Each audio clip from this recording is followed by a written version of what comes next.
Ah, there we go. Family Guy chicken fight. You know it's gonna be funny, but will it be medically accurate or just full on El Pollo Loco? Let's dive right in. Oh! Oh, God, buddy, I'm sorry. You okay? The biggest things we always worry about in car crashes is whiplash injuries. Very rarely do you actually fracture your neck. You would expect after a bad car accident to have pain, probably 1 to 2 or even 3 days after. Anti-inflammatory medicines could be helpful in that situation.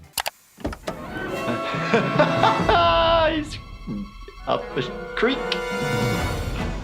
This type of injury that Peter would sustain would be, again, a type of whiplash because of the force going into your body and your head kind of going the other direction. You're worried about skull fracture, you're worried about different types of intracranial bleeding. Most of the time, head trauma from a fall would be related to like a subdural hematoma, but it can also be a subarachnoid bleed from a trauma as well. You gotta be super careful with glass injuries. It becomes super sharp. So you have all these different places that you cut yourself. We see somebody and they're just cut up everywhere and we have to sew everything up. I've even seen patients where the glass is just embedded into their bodies. I have seen people come in, they've been pecked at by roosters for doing activities they shouldn't be doing. You definitely have to worry about puncture wounds by animals, different types of bacteria that they harbor.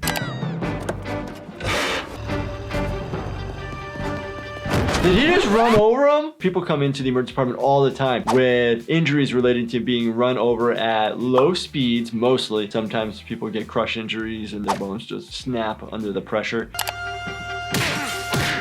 I don't think windshields shatter in that way, otherwise there'd be a lot of debris everywhere. Usually windshields stay connected, that's why you see spider webbing on a windshield when somebody has a head injury. It's gonna squash them. Oh, nice, he moved out of the way. Nice, at least the kids get the ice cream. Man, they're just going at it. A lot of times people will come in with head injuries. A week or two later, they're still having headaches. Typically, there's something called post-concussive syndrome, where you can be nauseous and blurry vision. It can last anywhere from a couple days to weeks to months to even a year. Typically, you need to follow up with a neurologist. Oh, this is nothing like some electrocution. Potential things that we see in the emergency department: burns to the skin, burns to the underlying muscles and the tissue, and actually can cause cardiac arrest because our heart is basically beating based on electricity. A lot of explosive injuries. The biggest things we worry about besides like the burns and the tissue injuries is eardrum ruptures, and then you always worry about pneumothorax because it's a compressive injury. Ah, there we go. Astronauts, obviously, when they shoot off into space, they're getting a lot of G-force. You want to keep all the blood up in your head. G-force is like kind of pull the blood out. So there are different techniques that you can learn. The hook method, which you go, hook! You look ridiculous, but it keeps the blood in your head. Oh my gosh, the chicken's eyes are just flying out. I love it. But you get to see the big old punching bag in his throat. See the uvula and the posterior pharynx. Now there are no gravity. Oh, they're gonna be flying everywhere. Oh, look at the teeth going flying. So those are definitely some big molars. They definitely look like they're way in the back because of the roots. They don't come flying out like that. We'll have people come in where their teeth are missing. If you can bring the tooth in and it's been within like an hour and a half or so, we can just gently rinse it and put it back into place.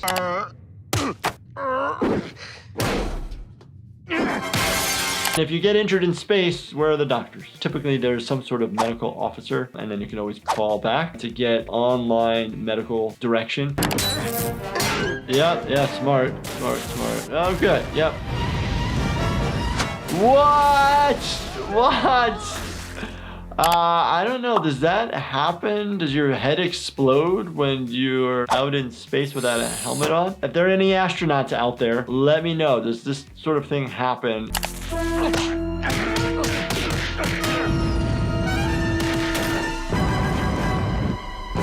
The burn. Oh, nasty. We got people who vomit so much. Typically, there's no bad diseases that you potentially could get from somebody else. The biggest thing you always worry about is could there be blood in it? The vomitus itself, the acid, no, not an issue. You can't really dust for vomit. All right, it's going to crash right into an oil rig. And now it's going to be a big explosion at some point.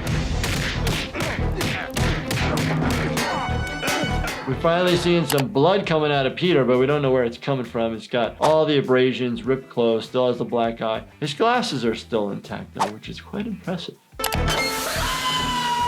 Hot air, you got your first degree burns, which is your red, skin, painful, sunburn, and then you get your second degree, third degree, and fourth degree. Oh! Yeah, all those injuries with that massive wrench, it's going to cause fractures, and always worry about intracranial bleeding as well as dislocation of any joint that it's actually hitting. The shows make it look like, oh, no problem, it's benign to hit somebody with something like this. No, you're going to cause a lot of damage.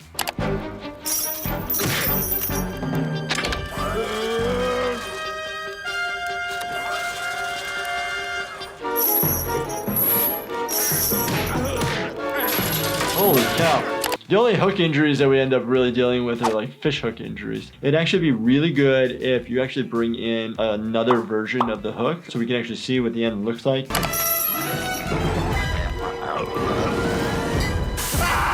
Wow, actually quite creative. Face, you gotta be really careful because it's airway compromised as well. If there's burns to the face, you can have swelling of the mucosa within the posterior pharynx, and then that could close up your airway.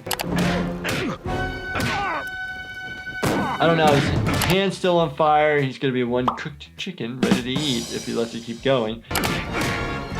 Uh-oh.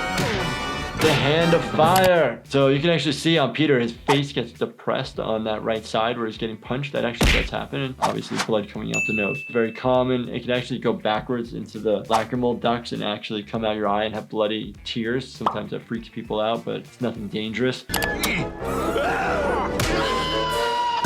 Oh! Okay, holy cow. The heat of the engine relating to a spaceship, I think is pretty hot, so I don't think you got a chance.